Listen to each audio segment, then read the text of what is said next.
Hello दोस्तों, मैं अनुराग रंजन आपको अपने यूट्यूब चैनल शिक्षा में आपका स्वागत करता हूं। जैसा कि दोस्तों मैंने आपको बताया था कि बहुत सारे वीडियोज़ की सीरीज़ में लेकर के आने वाला हूं। उसी के क्रम में मैंने आज आपके लिए लाया है केमिस्ट्री के कुछ इम्पॉर्टेंट टॉपिक्स जो नॉर्मली हर एक एग्ज़ाम में आते हैं, और इस बीपीएससी को देखते हुए हमने ये वीडियो बनाया है। और इसमें मुझे लगता है कि एक क्वेश्चंस तो यहाँ पर 100% एक न एक क्वेश्चंस आएंगे इस अभी के टॉपिक से, इसीलिए हमने इस टॉपिक को उठाया है। टॉपिक है एलिमेंट, है ना। एलिमेंट क्या है इसको हम लोग जानने का प्रयास करते हैं। इसके जितने भी डायमेंशंस हैं उनको हम लोग क्लियर करने का प्रयास करेंगे और बहुत ही इलेबोरेट तरीके से इसको जो है जानने का प्रयास करते हैं। सबसे पहले ये जानने का प्रयास करते हैं कि एलिमेंट क्या है ना। एलिमेंट होता क्या है। नॉर्मली ये सब एग्ज़ाम में नहीं आएंगे, लेकिन आपको जानना बहुत ज़रूरी है, क्योंकि एलिमेंट जब तक नहीं जानोगे उसके आगे, तो मैं ये इसलिए हट जाता हूँ बार बार कि आप यहाँ पर इसको जो इस बार स्क्रीनशॉट ले लो या फिर इसको पॉज कर कर लिख लो और इसको एक बार रिवीजन कर लेना, ताकि आपके एग्ज़ाम में एक भी क्वेश्चन छूटे नहीं। देखिए, तो सबसे पहले हमने लिखा है यहाँ पे एलिमेंट किसे कहते हैं। एलिमेंट होता है एक जैसे अणुओं से मिलकर के बने पदार्थ को हम लोग एलिमेंट कहते हैं। याद रखिएगा, एक जैसे अणु या परमाणु से मिलकर के बने तत्व, ये पदार्थ को हम लोग क्या कहते हैं, तत्व कहते हैं। ये एक नॉर्मली बच्चों वाली कहानी थी, खत्म हो गई। अब देखिए एलिमेंट में क्या होता है। एलिमेंट में हम लोग पढ़ते हैं मेटल के बारे में, नॉन मेटल और मेटलॉइड्स के बारे में पढ़ते हैं, धातु, अधातु और उपधातु के बारे में पढ़ते हैं। यही 3 चीज़ों को हमें पढ़ना होता है। और आज हमने थोड़ा सा बताया है आपको मेटल के बारे में, धातु के बारे में। सबसे पहले जानिए कि धातु होता क्या है। तो धातु कहता है कि आघात वर्धनीय होता है। आघात वर्धनीय होता है, मेलिएबल होता है। कहने का मतलब होता है कि इसमें जो है आघात वर्धनीय होता है। दूसरा है तन्यता होती है, तन्यता डक्टाइल। डक्टाइल कहने का मतलब क्या होता है। डक्टाइल कहने का मतलब तो जैसे नहीं, आप किसी चीज़ को पीटते हो, है ना, पीटने के बाद वो तार के जैसे पतला पतला हो जाता है। क्या होता है, तार के जैसे पतला पतला हो जाता है। तो उसी को हम लोग क्या कहते हैं, डक्टाइल कहते हैं, तन्यता कहते हैं। यानी कि पसर जाना, पतला हो जाना, नमर जाना, पीटने के बाद वो टूटता नहीं है। और कहता है यह विद्युत और ऊष्मा का सुचालक होता है। कौन जी, धातु। धातु क्या होता है, विद्युत और ऊष्मा का दोनों का क्या होता है, सुचालक। तो गुड कंडक्टर होता है temperature and heat and current का। उसके बाद है कि यह सोनरस होता है। सोनरस का कहने का मतलब होता है, सोनरस मीन्स होता है साउंड करे, है ना। जैसे नॉर्मली आप लोहा को जब पीटते हो तो बहुत सारा साउंड देता है, स्टील को जब आप पीटते हो तो क्या देता है, साउंड देता है। उसी को हम लोग कहते हैं सोनरस। इसमें आवाज़ होता है, क्या होता है, आवाज़ होता है। और इसमें लस्चरस होता है। लस्चरस कहने का मतलब होता है चमक होता है। इसमें चमक, एक विशेष प्रकार की लोहे में एक चमक होती है, एल्युमिनियम में, है ना, स्टील में, सब में क्या होती है, एक विशेष प्रकार की चमक होती है। और सबसे मेन कि ये सॉलिड होता है। ये तो नॉर्मली आप जानते ही होंगे कि एलिमेंट्स जो होते हैं क्या होते हैं, सॉलिड होते हैं। उसके बाद है मरकरी। मरकरी क्या होता है कि रूम का जो टेम्परेचर है, जो रूम का जो तापमान होता है, कमरा का जो तापमान होता है, ये मरकरी जो है उसमें लिक्विड स्टेट में पाया जाता है। और मरकरी भी क्या है, एलिमेंट, ये है मेटल है। उसके बाद आप बाद में है सोडियम और पोटेशियम। सोडियम और पोटेशियम क्यों बाद में, क्योंकि इसको केरोसिन तेल में रखा जाता है डुबो करके। एग्जाम में हमने देखा बीपीएससी के सेट में बहुत सारे क्वेश्चंस में देखे सेट में कि ये पूछता है कि पोटेशियम को कहाँ रखा जाता है या कहाँ क्यों रखा जाता है। तो पोटेशियम को केरोसिन तेल में रखा जाता है। क्यों रखा जाता है, क्योंकि यह हवा में रहने से हवा के साथ रिएक्ट कर लेता है, अभिक्रिया कर लेता है। उसके बाद ये हमने एक है कि कौन सा मेटल इस अर्थ पर सर्वाधिक मात्रा में पाया जाता है। तो जो मेटल सब इस अर्थ पर, इस पृथ्वी पर कौन सा मेटल सबसे ज़्यादा मात्रा में पाया जाता है, तो उसको हम लोग कहते हैं एल्यूमिनियम और आयरन। क्या कहते हैं, एल्यूमिनियम और आयरन। ये 2 चीज़ें जो है सबसे ज़्यादा इस पे जो है पृथ्वी के ऊपरी परत पे पाए जाते हैं, एल्यूमिनियम और आयरन।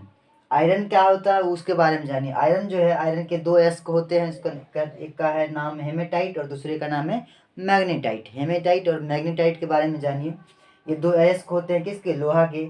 और लोहा को जब आप बाहर में इसी वातावरण में छोड़ देते हैं तो एयर के साथ, एयर मतलब वायु के साथ, और मॉइस्चर्स यानी कि आर्द्रता के साथ रिएक्ट करके क्या बना, उसमें क्या हो जाता है, जंग लग जाता है। और एग्जाम में क्वेश्चंस आते हैं कि लोहे में जब जंग लगता है तो लोहे का क्या होता है, वजन घटता है, बढ़ता है। अपरिवर्तित रहता है। इस तरह से ऑप्शंस आते हैं। तो याद रखिएगा कि लोहे में जब एयर और मॉइस्चर से जंग जब लग जाता है तो लोहे का वजन क्या हो जाता है, उसका भार जो होता है बढ़ जाता है। लोहे का भार क्या हो जाता है, बढ़ जाता है। और इस भार से, इस जंग जब लग जाता है तो उस जंग के लगने से हमें बचाने के लिए हमें क्या करना चाहिए, तो जंग के लगने से बचाने के लिए हमें जो है जिंक की कोटिंग की जानी चाहिए। जिंक की कोटिंग की जाती है, यानी कि जिंक की परत चढ़ाई जाती है ताकि उस पर जंग ना लगे। जिंक की परत चढ़ाई जाती है और इसी जिंक की जो परत चढ़ाई जाती है तो इसको हम लोग कहते हैं गैल्वेलाइजेशन।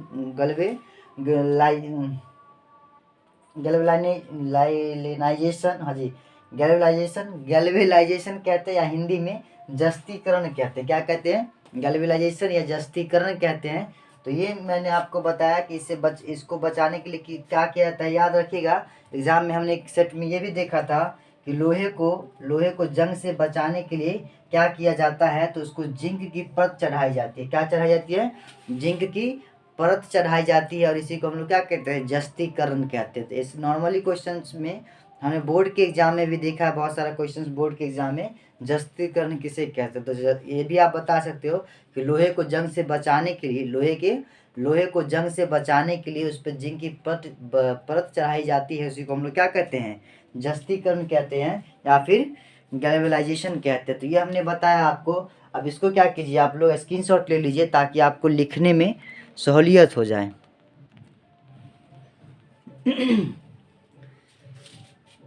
देखिए दोस्तों, जहाँ तक हमने बताया था उसके आगे है कि वोट जो देने जाते हैं हम लोग, है ना, वोट देने जब जाते हैं तो वोट देने के दौरान आप देखोगे कि एक विशेष प्रकार का स्याही, है ना, इंक लेकर के हमारे ये राइट हैंड के या फिर लेफ्ट हैंड के सबसे स्मॉल फिंगर होते हैं उस पर इस तरह से लगा दिया जाता है। तो वो एग्ज़ाम में पूछता है कि वोटिंग में जो स्याही का प्रयोग किया जाता है जिसको हम लोग कहते हैं फिंगर इंक। क्या कहते हैं, फिंगर इंक।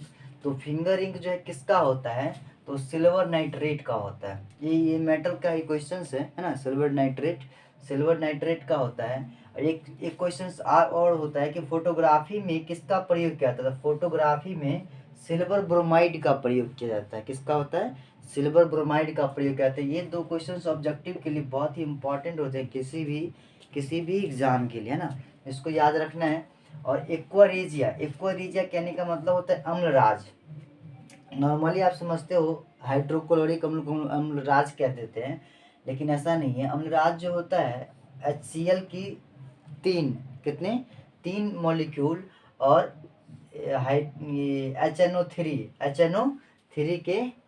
HNO3 जब मिल करके बनता है तब हम लोग उसको क्या कहते हैं, अम्लराज कहते हैं।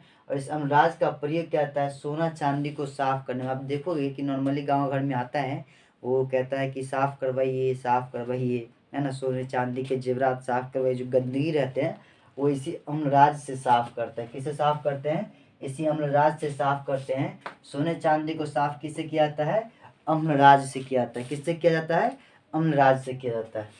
उसके बाद अमलगम, एक होता है अमलगम क्या होता है कि मेटल और मरकरी से मिला करके बनाया जाता है। अमलगम को मेटल और मरकरी से मिला करके अमलगम को बनाया जाता है। और यही अमलगम, और ये जो अमलगम जो होता है आयरन से अमलगम नहीं बनता है ना, एक विशेष प्रकार का ये जो है पदार्थ होता है जो मेटल और मरकरी से मिलाकर बनता है। और इसमें आयरन का प्रयोग नहीं किया जाता है, यानी कि लोहे का प्रयोग जो है नहीं किया जाता है। किसका प्रयोग नहीं किया जाता है, लोहे का प्रयोग नहीं किया जाता है। उसके बाद हमने कुछ नोट में लिखा हुआ है, नोट में किस धातु की अधिकता से कौन सा रोग हो जाता है, तो वो हमने लिख के रखा हुआ है। देखिए, कैडमियम जो है एक धातु है जिसकी अधिकता से इटाई रोग होता है। नॉर्मली इटाई रोग जो है जापान में इस इटाई का मतलब होता है दर्द होना। क्या, हाँ, अस्थि में, है ना, हड्डियों के जो दर्द होता है, अस्थियों के जो दर्द होते हैं उसी को हम लोग इटाई कहते हैं। क्या कहते हैं, इटाई कहते हैं। तो इटाई जो कैडमियम की जब शरीर में अधिकता हो जाए ना, जब ज़्यादा हो जाए कैडमियम हमारे शरीर में, तो एक विशेष प्रकार का रोग हो जाता है जिसको हम लोग कहते हैं इटाई। क्या कहते हैं, इटाई। खटाई मिठाई मत बोलिएगा। उसके बाद नाइट्रेट की अधिकता से कौन सा रोग होता है, ब्लू बेबी सिंड्रोम होता है। आर्सेनिक की अधिकता से ब्लैक फुट डिजीज होता है। कॉपर की अधिकता से विल्सन रोग होता है। विल्सन रोग क्या होता है, देखो ये सब तो सब बचपन से पढ़ते आ रहे हैं। विल्सन क्या होता है कि यदि आपके शरीर से कॉपर का मतलब ज़्यादा वो हो रहा है, क्या कहते हैं, निष्कासन नहीं हो रहा है, यानी आपके शरीर में कॉपर जम जा रहा है ना। कॉपर जब जम जा रहा है तो एक रोग हो जाता है, उसको हम लोग कहते हैं विल्सन रोग। और इस रोग में क्या होता है कि लीवर में प्रॉब्लम आ जाते हैं। किस में प्रॉब्लम आते हैं? लीवर में, क्योंकि कॉपर की मात्रा जैसे ही बढ़ जाती है हमारे शरीर में तो विल्सन रोग हो जाता है। तो इस तरह से हमने कुछ आपको मेटल एलिमेंट के बारे में मेटल के बारे में बताया। अब हम आपको बताने वाले हैं नॉन मेटल। 3 चीज़ें होती है ना, एलिमेंट में 3 चीज़ें होती हैं, metal, non metal and metalloids. तो मेटल के बारे में हमने आपको बता दिया। अब हम आपको बताते हैं नॉन मेटल और मेटलॉइड्स। आपको ये कैसा लगता है लेक्चर, मेरा पढ़ाने का स्टाइल आपको कैसा लगता है? आप हमें कमेंट में ज़रूर बताएं, ताकि हमें अच्छा लगे, या फिर आपको अच्छा ना लगे तो आप वहाँ पे वो भी बता सकते हैं कि मुझे अच्छा नहीं लगता, लेकिन आप बताइए ज़रूर, ताकि हमें जो है और भी थोड़ा सा वो मिले, मोटिवेशन मिले, ताकि हम जो और से ज़्यादा इम्पॉर्टेंट वीडियोज़ आपके लिए जो है बना पाएँ और आपसे सारी चीज़ शेयर कर सकें। चलिए, तो आज के लिए इतना ही। Thank you.